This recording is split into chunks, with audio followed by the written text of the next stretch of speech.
Hello and welcome back to Learn PCM. In the previous video, you have seen that how I came up with quadrilaterals. मैं quadrilaterals को लेकर पढ़ा रही हूँ जो उसमें पिछले वाले वीडियो में आपने देखा होगा कि मैंने सारे बेसिक्स को क्लियर किया, यानी कितने टाइप्स ऑफ quadrilaterals है, what is the meaning of quadrilateral, what types of quadrilaterals are there और उनके बीच में क्या डिफरेंसेस है, हमने वो पिछले वाले वीडियोज़ में देख लिया है।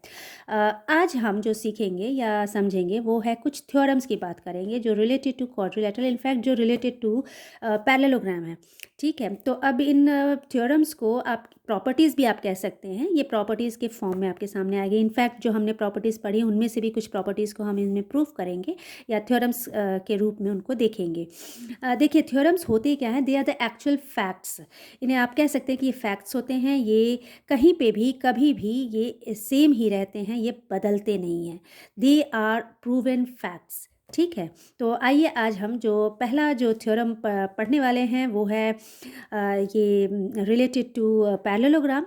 इसमें हम देखेंगे कि किस तरह से डायगोनल अगर एक पैरेललोग्राम का बना दिया जाता है तो किस तरह से इस पैरेललोग्राम को दो कॉन्ग्रुएंट ट्रायंगल्स में बाइसेक्ट करता है। इनफैक्ट यू कैन से नॉट बाइसेक्ट, कि दो कॉन्ग्रुएंट ट्रायंगल्स को हमें देता है। तो हमें यही प्रूव करना है कि किस तरह से ये triangle ADC or you can say triangle ACD is congruent to triangle CAB. Okay, we have to prove this. तो इसके लिए हमने यहाँ ऑलरेडी एक पैरेललोग्राम बना रखा है, AC एक यहाँ पे हमने एक डायगोनल बना रखा है, and now we are going to prove it. अब प्रूव करने के लिए हमारे पास 4 कॉन्ग्रुएंसी रूल्स होते हैं, आपको याद होगा। तो हमारे पास जो कॉन्ग्रुएंसी रूल्स हैं वो है SSS, then we are having ASA and we are having SAS and then the fourth one is RHS। तो इनको यूज़ करते हुए, इनफैक्ट ये ASA को हम AAS भी लेते हैं। तो ये हमारे कॉन्ग्रुएंसी रूल्स हैं और इनको ही हमें अप्लाई करते हुए इन थ्योरम्स को प्रूव करना है। सो लेट्स स्टार्ट, और वीडियो पे बने रहिए क्योंकि वीडियो डेफिनेटली लंबा होने वाला है। These are the explanatory videos. ये हर बार की तरह से मैं शॉर्ट्स के रूप में नहीं लेकर आई हूँ। तो I hope you are going to watch it till the end so that you can gain a lot of things from here, and I am sure that you are going to understand from here. आप यहाँ से सब कुछ समझ कर जाने वाले हैं, मेरा ये आपसे प्रॉमिस है, एक वादा है। तो आइए आगे बढ़ते हैं। यहाँ पे ये जो पैरेललोग्राम है, इस पैरेललोग्राम में हमने ये AC एक डायगोनल क्रिएट किया हुआ है। तो हमें ये दो ट्रायंगल्स मिल रहे हैं और हमें ये प्रूव करना है। What is there to prove that triangle ACD is congruent to triangle CAB, right. अब आप ध्यान से देखेंगे तो ये एक पैरेललोग्राम गिवन है, और चूंकि ये पैरेललोग्राम है तो इसका मतलब कि ऑपोजिट साइड्स आर, आपको अगर प्रॉपर्टीज़ याद हों तो इनके ऑपोजिट साइड्स क्या हैं, पैरेलल हैं। ओके, तो यहाँ पर ये एक इस ट्रायंगल, पहले हम ये ट्रायंगल ले लेते हैं, क्योंकि हमने ये ट्रायंगल पहले लिखा है तो हम इस ट्रायंगल की बात कर लेते हैं पहले। तो इस ट्रायंगल का जो DC है या फिर CD आप ले रहे हैं, तो इस ट्रायंगल का CD इक्वल होगा AB के। एक चीज़ और मैं यहाँ पे बताना चाहूँगी कि जब भी आप कॉन्ग्रुएंसी प्रूव करते हैं तो करेस्पॉन्डिंग पार्ट्स को ही लेना चाहिए, आप कोई भी पार्ट नहीं ले सकते। फॉर एग्जाम्पल, अगर आप यहाँ पे इस ट्रायंगल का DC यूज़ कर रहे हैं तो इस ट्रायंगल में the segment should be BA। ठीक है, अगर मैंने यहाँ DC शो किया तो यहाँ पे मैं BA शो करूँगी। ठीक, मतलब जब मैं ट्रायंगल की बात करूँगी तब। तो अभी फ़िलहाल इस ट्रायंगल में हमने देखा कि ये जो DC है, इस ट्रायंगल के अंदर आप प्रूविंग के समय में देखेंगे कि in triangle ACD and triangle CAB, इनके बीच में क्या क्या है हम देख लेते हैं। चूँकि पैरेललोग्राम है तो हम कह सकते हैं कि CD is equal to AB। क्यों है इक्वल, ये सॉरी नॉट इक्वल, ये पैरेलल है, sorry. CD is parallel to AB। क्यों, क्योंकि already it is given that it is a parallelogram. ठीक है, ये गिवन है, आप कह सकते हैं कि गिवन है। ओके, ये पहला पॉइंट हो गया। ये जब इसके पैरेलल है तो आपको क्या ऐसा चीज़ मिलता है, आप देखेंगे कि जब भी दो लाइंस पैरेलल होती हैं और इनको अगर एक लाइन इंटरसेक्ट करती है, okay, if there is one transversal, तो यहाँ पे CA जो है अगर एक इंटरसेक्टिंग लाइन बनती है यहाँ पर, तो आप देखेंगे कि ये दो पैरेलल लाइंस को कट कर रही है, और in that case your alternate interior angles are equal.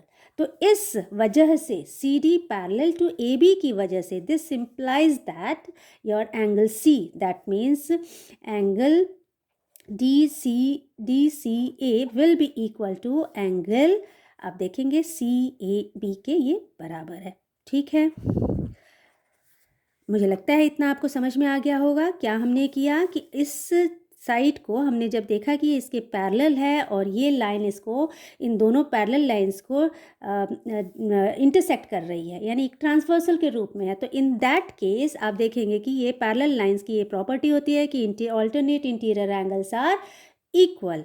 ठीक, अब इसी तरह से आप ये वाले, ये इनको भी देखेंगे तो ये जो है ये वाला एंगल इसके इक्वल हो जाएगा। Okay, so let us write it again. Since AD is parallel to CB, ठीक है, अब इस तरह भी देख सकते हैं इसको ऐसे, अब इस तरह से देखेंगे और इसमें ये जो लाइन ऐसे पैरेलल हो रही है, ये दो लाइंस जब पैरेलल हैं और ये लाइन अब इसको इंटरसेक्ट करी, मतलब इस लाइन को इंटरसेक्ट कर रहा है। इस केस में हमने क्या किया, ये दो को हमने पैरेलल देखा, अब ये दो को हम पैरेलल देख रहे हैं और ये this angle is equal to this angle. Okay, तो when AD is parallel to CB, in that case angle DAC is equal to angle BCA। Okay, क्यों, आपको अब समझ में आ चुका है, all because of alternate interior angles. मैं इन दोनों के लिए एक ही साथ लिख दे रही हूँ, ऑल्टरनेट इंटीरियर एंगल्स। ठीक है, तो इस तरह से हमारे ये दोनों एंगल्स क्या हो गए, एक दूसरे के इक्वल पाए गए, और साथ में आप देख पा रहे हैं कि ये जो डायगोनल है, diagonal is common in between them, so we can write that AC is equal to AC because of diagonal, और you can say common, being common, या सिर्फ कॉमन भी लिख देंगे तो इट्स ग्रेट। ठीक, तो इस तरह से क्या हम कह सकते हैं, finally we are having what, we are having that two of the angles, this angle, this is one, this is the second part and this is the third one, so we can say that angle, side and angle ASA criteria is followed over here, and so we can say that triangle ACD is congruent to triangle CAB.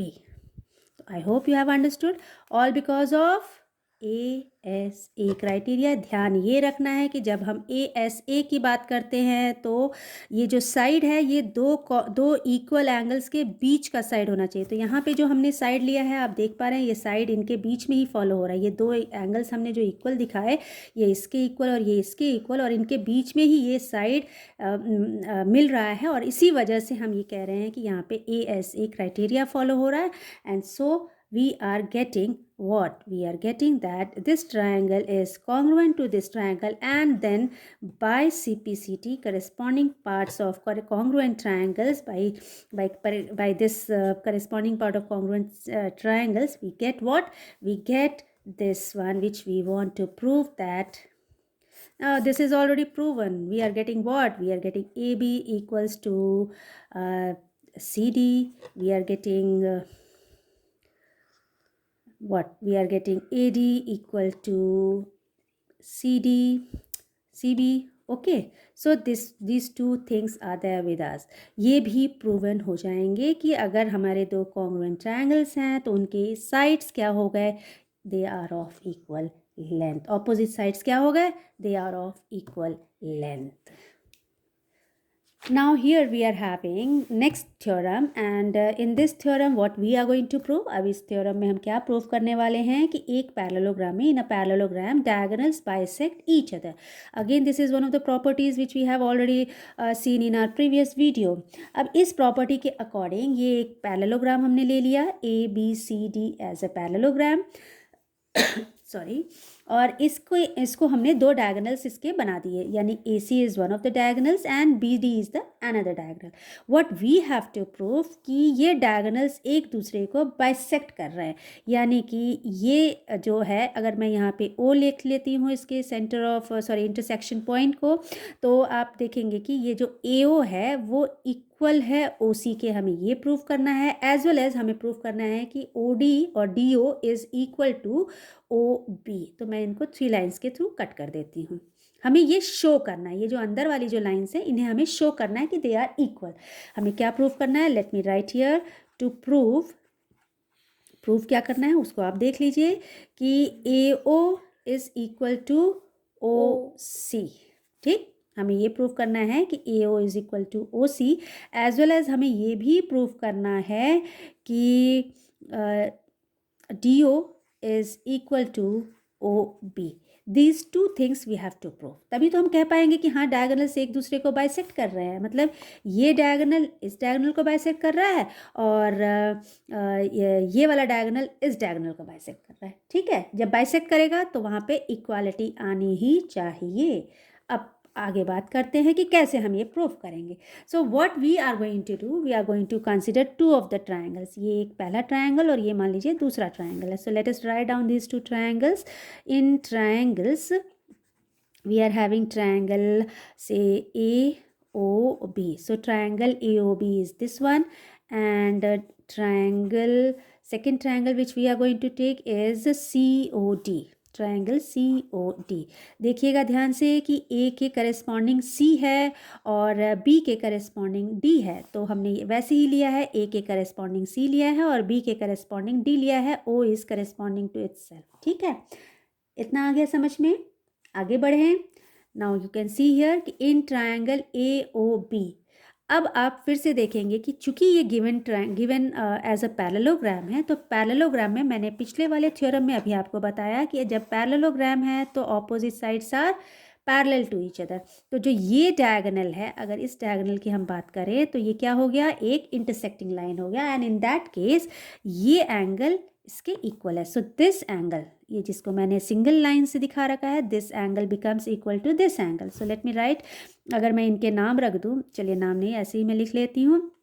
In triangle AOB you can C in this, ये छोटे वाले triangle की मैं बात करूँ तो इसमें आपका एंगल OAB ये इक्वल हो जाएगा इस ट्रायंगल के इस वाले एंगल के बराबर, यानी कि OCD के बराबर. ठीक, क्यों हुआ इक्वल, ऑल्टरनेट इंटीरियर एंगल्स, या आप सिर्फ ऑल्टरनेट इंटीरियर एंगल्स भी लिख सकते हैं. अब आ जाइए नेक्स्ट वाले के ऊपर. ये जो आपको बीच में दिख रहा है AB, ये AB इक्वल है CD के. So we can write it here as AB is equal to, AB क्यों इक्वल है CD के, आप बता सकते हैं कि it is given that ABCD is a parallelogram. ABCD is a parallelogram, और हमें पता है कि पैरेललोग्राम में क्या होता है, ऑपोजिट साइड्स आर इक्वल. अभी हमने जस्ट इसे पीछे बैक में प्रूव किया है. Okay, so we are having opposite sides AB equal to CD. ठीक है, समझ में आ गया. Next you can see here we are having, next you can see कि यहाँ पे जो ये ऑपोजिट साइड्स थे ये इक्वल हमने दिखा दिया, ये ऑल्टरनेट इंटीरियर एंगल से इक्वल दिखा दिया है. ऑपोजिट साइड्स इक्वल क्यों दिखाया, क्योंकि ये एक पैरेललोग्राम गिवन है. Okay, now let us move to the third angle. अब ये जो एंगल है, नॉट थर्ड, सेकेंड एंगल, ये हमने इसके इक्वल दिखाया, ये इसके इक्वल दिखाया. अब यहाँ देखिए एंगल ABO, यानी ये जो एंगल है ये इक्वल है एंगल CDO के. क्यों इक्वल है, आप देख सकते हैं. Again it is a alternate by this one. ठीक, इस वाले डायगोनल को अगर हम देखें तो ये एंगल इसके इक्वल हो गया. Right, okay. So let us write it as angle ABO is equal to angle CDO. ठीक है, अब आप देखिए यहाँ पे ये एंगल हमने यहाँ एक प्रूफ किया, यहाँ हमने साइड को इक्वल दिखा दिया दो ट्रायंगल्स के, और यहाँ पे फिर हमने एक एंगल प्रूफ कर दिया. इजंट इट, समझ में आ गया. आप देखिए ASA. Okay, so we can write here कि triangle AOB, okay, is congruent to is congruent to triangle COD. Once we have proven triangle AOB congruent to triangle COD, by which criteria we are proving? ASA. After once proving it that these two triangles are congruent, what we can say that ये दोनों congruent हो गए, इसका मतलब है कि एक दूसरे को ये ओवरलैप करेंगे, और ओवरलैप करेंगे तो यहाँ पे हमारा हम बड़े आराम से यहाँ लिख सकते हैं कि therefore AO will be equal to OC and DO is equal to OB, all because of by CPCT, corresponding parts of congruent triangles. I hope you have understood this and we'll move to the next theorem. मैं next theorem लिख लेती हूँ and I'll be back with you.